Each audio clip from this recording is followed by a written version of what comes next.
10 years later, by Alexandre Dumas. Chapter 63. Toby. 2 hours after the superintendent's carriage had set off by Aramis's directions, conveying them both towards Fontainebleau with the fleetness of the clouds the last breath of the tempest was hurrying across the face of heaven, La Valliere was closeted in her own apartment, with a simple muslin wrapper around her, having just finished a slight repast, which was placed upon a marble table. Suddenly the door was opened, and a servant entered to announce Monsieur Fouquet, who had called to request permission to pay his respects to her. She made him repeat the message twice over, for the poor girl only knew Monsieur Fouquet by name, and could not conceive what business she could possibly have with the superintendent of finances. However, as he might represent the king, and after the conversation we have recorded it was very likely, she glanced at her mirror, drew out still more of the ringlets of her hair, and desired him to be admitted. La Valliere could not, however, refrain from a certain feeling of uneasiness. A visit from the superintendent was not an ordinary event in the life of any woman attached to the court. Fouquet, so notorious for his generosity, his gallantry, and his sensitive delicacy of feeling with regard to women generally, had received more invitations than he had requested audiences. In many houses, the presence of the superintendent had been significant of fortune; in many hearts, of love.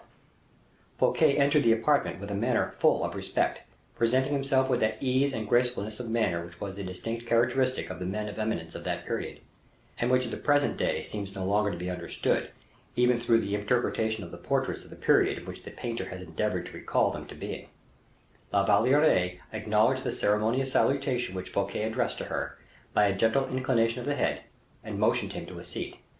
But Fouquet, with a bow, said, "I will not sit down until you have pardoned me." "I?" asked La Valliere. "Pardon what?" Fouquet fixed a most piercing look upon the young girl, and fancied he could perceive in her face nothing but the most unaffected surprise. "I observe," he said, "that you have as much generosity as intelligence, and I read in your eyes the forgiveness I solicit. A pardon pronounced by your lips is insufficient for me, and I need the forgiveness of your heart and mind." "Upon my honor, monsieur," said La Valliere, "I assure you most positively that I do not understand your meaning." "Again, that is a delicacy on your part which charms me," replied Fouquet, "and I see that you do not wish me to blush before you." "Blush? Blush before me? Why should you blush?" "Can I have deceived myself?" said Fouquet, "and can I have been happy enough not to have offended you by my conduct towards you?" "Really, monsieur," said La Valliere, shrugging her shoulders, "you speak in enigmas, and I suppose I am too ignorant to understand you." "Be it so," said Fouquet, "I will not insist. Tell me only, I entreat you, that I may rely upon your full and complete forgiveness." "I have but one reply to make to you, monsieur," said La Valliere, somewhat impatiently, "and I hope that that will satisfy you. If I knew the wrong you have done me, I would forgive you; and I now do so with still greater reason since I am ignorant of the wrong you allude to." Fouquet bit his lips, as Aramis would have done. "In that case," he said, "I may hope that, notwithstanding what has happened, our good understanding will remain undisturbed, and that you will kindly confer the favor upon me of believing in my respectful friendship." La Valliere fancied that she now began to understand, and said to herself, "I should not have believed Monsieur Fouquet so eager to seek the source of a favor so very recent," and then added aloud, "Your friendship, monsieur? You offer me your friendship? The honor, on the contrary, is mine, and I feel overpowered by it." "I am aware," replied Fouquet, "that the friendship of the master may appear more brilliant and desirable than that of the servant, but I assure you the latter will be quite as devoted, quite as faithful, and altogether disinterested." La Valliere bowed, for in fact the voice of the superintendent seemed to convey both conviction and real devotion in its tone, and she held out her hand to him, saying, "I believe you." Fouquet eagerly took hold of the young girl's hand. "You see no difficulty, therefore," he added, "in restoring me that unhappy letter?" "What letter?" inquired La Valliere. Fouquet interrogated her with his most searching gaze, as he had already done before, but the same ingenuous expressions, the same transparently candid look met his. "I am obliged to confess," he said, after this denial, "that your heart is the most delicate in the world, and I should not feel I was a man of honor and uprightness if I were to suspect anything from a woman so generous as yourself." "Really, Monsieur Fouquet," replied La Valliere, "it is with profound regret I am obliged to repeat that I absolutely understand nothing of what you refer to." In fact, then, upon your honor, mademoiselle, you have not received any letter from me?" "Upon my honor, none," replied La Valliere, firmly. "Well, then, that is quite sufficient. Permit me, then, to renew the assurance of my utmost esteem and respect," said Fouquet. Then, bowing, he left the room to seek Aramis, who was waiting for him in his own apartment, and leaving La Valliere to ask herself whether the superintendent had not lost his senses. "Well," inquired Aramis, who was impatiently waiting Fouquet's return, "are you satisfied with the favorite?" "Enchanted," replied Fouquet. "She is a woman full of intelligence and fine feeling." "She did not get angry, then?" "Far from it. She did not even seem to understand." "To understand what?" "To understand that I had written to her." "She must, however, have understood you sufficiently to give the letter back to you, for I presume she returned it." "Not at all." "At least you satisfied yourself that she had burned it?"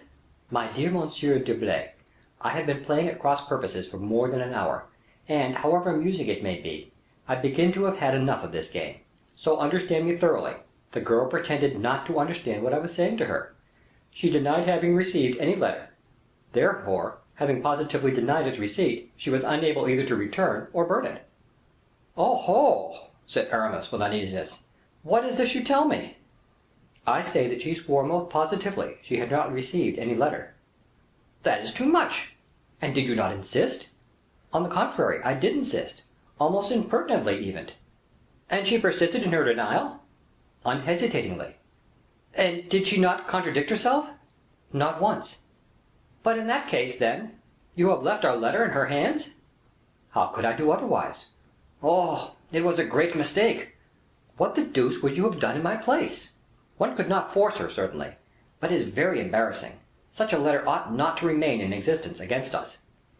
"Oh, the young girl's disposition is generosity itself. I looked at her eyes, and I can read eyes well." "You think she can be relied upon?" "From my heart I do." "Well, I think we are mistaken." "In what way?" "I think that, in point of fact, as she herself told you, she did not receive the letter." "What do you suppose?" "I suppose that, from some motive, of which we know nothing, your man did not deliver the letter to her." Fouquet rang the bell. A servant appeared. "Send Toby here," he said. A moment afterwards a man made his appearance, with an anxious, restless look, shrewd expression of the mouth, with short arms, and his back somewhat bent. Aramis fixed a penetrating look upon him. "Will you allow me to interrogate him myself?" inquired Aramis. "Do so," said Fouquet. Aramis was about to say something to the lackey, when he paused. "No," he said, "he would see that we attach too much importance to his answer. Therefore question him yourself. I will pretend to be writing." Aramis accordingly placed himself at a table, his back turned towards the old attendant, whose every gesture and look he watched in a looking glass opposite to him. "Come here, Toby," said Fouquet to the valet, who approached with a tolerably firm step. "How did you execute my commission?" inquired Fouquet. "In the usual way, monsieur," replied the man. "But how, tell me?" "I succeeded in penetrating as far as Mademoiselle de la Valliere's apartment, but she was at mass, and so I placed the note on her toilette table." "Is not that what you told me to do?" "Precisely. And is that all?" "Absolutely all, monsieur." "No one was there?" "No one." "Did you conceal yourself as I told you?" "Yes." "And she returned?" 10 minutes afterwards." "And no one could have taken the letter?" "No one, for no one had entered the room." "From the outside?" "But from the interior. From the place where I was secreted, I could see to the very end of the room." "Now listen to me," said Fouquet, looking fixedly at the lackey. "If this letter did not reach its proper destination, confess it; for, if a mistake has been made, your head shall be forfeit." Toby started, but immediately recovered himself. "Monsieur," he said, "I placed the letter on the very place I told you, and I ask only half an hour to prove to you that the letter is in Mademoiselle de la Valliere's hand, or to bring you back the letter itself." Aramis looked at the valet scrutinizingly. Fouquet was ready in placing confidence in people, and for 20 years this man had served him faithfully. "Go," he said, "but bring me the proof you speak of." The lackey quitted the room. "Well, what do you make of it?" inquired Fouquet of Aramis. "I think that you must, by some means or another, assure yourself of the truth, either that the letter has, or has not, reached La Valliere; that, in the first case, La Valliere must return it to you, or satisfy you by burning it in your presence; that, in the second, you must have the letter back again, even if it were to cost you 1,000,000. Come, is not that your opinion?" "Yes, but still, my dear bishop, I believe you are exaggerating the importance of the affair." "Blind! How blind you are!" murmured Aramis. "La Valliere," returned Fouquet, "whom we assume to be a schemer of the first ability, is simply nothing more than a coquette, who hopes that I shall pay my court to her, because I have already done so, and who, now that she has received a confirmation of the king's regard, hopes to keep me in leading strings with a letter. It is natural enough." Aramis shook his head. "Is not that your opinion?" said Fouquet. "She is not a coquette," he replied. "Allow me to tell you—" "Oh, I am well enough acquainted with women who are coquettes," said Aramis. "My dear friend—" "It is a long time ago since I finished my education, you mean; but women are the same throughout the centuries." "True; but men change, and you at the present day are far more suspicious than you formerly were." And then, beginning to laugh, he added, "Come, if La Valliere is willing to love me only to the extent of a third, and the king two thirds, do you think the condition acceptable?" Aramis rose impatiently. "La Valliere," he said, "has never loved, and never will love any one but the king." "At all events," said Fouquet, "what would you do?" "Ask me rather what I would have done." "Well, what would you have done?" "In the first place, I should not have allowed that man to depart." "Toby?" "Yes, Toby is a traitor. Nay, I am sure of it. And I would not have let him go until he told me the truth." "There is still time. I will recall him." "And do you question him in your own turn." "Agreed." "But I assure you it is useless. He has been with me for 20 years, and has never made the slightest mistake; and yet," added Fouquet, laughing, "it would have been easy enough for him to have done so." "Still, call him back." "This morning I fancy I saw that face, in earnest conversation with one of M. Colbert's men." "Where was that?" "Opposite the stables." "Bah! all my men are daggers drawn with that fellow." "I saw him, I tell you, and his face, which should have been unknown to me when he entered just now, struck me as disagreeably familiar." "Why did you not say something, then, while he was here?"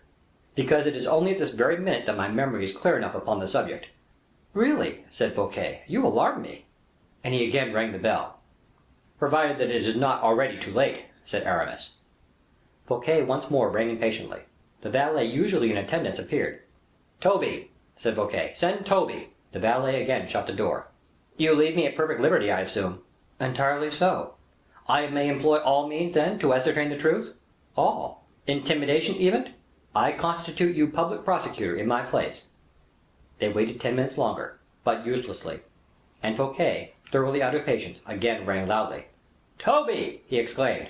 "Monsieur," said the valet, "they are looking for him." "He cannot be far distant. I have not given him any commission to execute." "I will go and see, monsieur," replied the valet, as he closed the door. Aramis, during the interview, walked impatiently, but without a syllable, up and down the cabinet. They waited a further 10 minutes. Fouquet rang in a manner to alarm the very dead. The valet again presented himself, trembling in a way to induce a belief that he was the bearer of bad news. "Monseigneur is mistaken," he said, before even Fouquet could interrogate him. "You must have given Toby some commission, for he has been to the stables, and taken your lordship's swiftest horse, and saddled it himself." "Well?" "And he has gone off." "Gone!" exclaimed Fouquet. "Let him be pursued, let him be captured."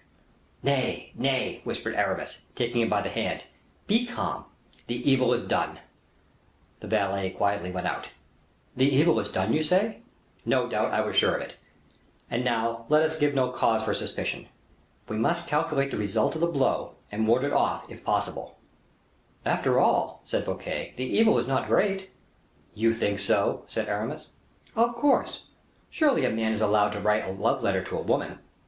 "A man, certainly; a subject, no; especially, too, when the woman in question is one with whom the king is in love.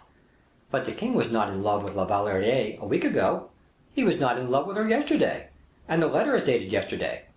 I could not guess the king was in love, when the king's affection was not even yet in existence." "As you please," replied Aramis; "but unfortunately the letter is not dated, and it is that circumstance particularly which annoys me. If it had only been dated yesterday, I should not have had the slightest shadow of uneasiness on your account." Fouquet shrugged his shoulders. "Am I not my own master?" he said; "and is the king, then, king of my brain and of my flesh?" "You are right," replied Aramis. "Do not let us attach greater importance to matters than is necessary. And besides—" "Well, if we are menaced, we have means of defense." "Oh, menaced!" said Fouquet; "you do not place this gnat bite as it were, among the number of menaces which may compromise my fortune and my life, do you? Do not forget, Monsieur Fouquet, that the bite of an insect can kill a giant if the insect be venomous. But has this sovereign power you were speaking of already vanished? I am all powerful, it is true, but I am not immortal. Come, then, the most pressing matter is to find Toby again, I suppose. Is not that your opinion?" "Oh, as to that, you will not find him again," said Aramis; "and if he were of any great value to you, you must give him up for lost." "At all events, he is somewhere or other in the world," said Fouquet. "You're right; let me act," replied Aramis. Chapter 64.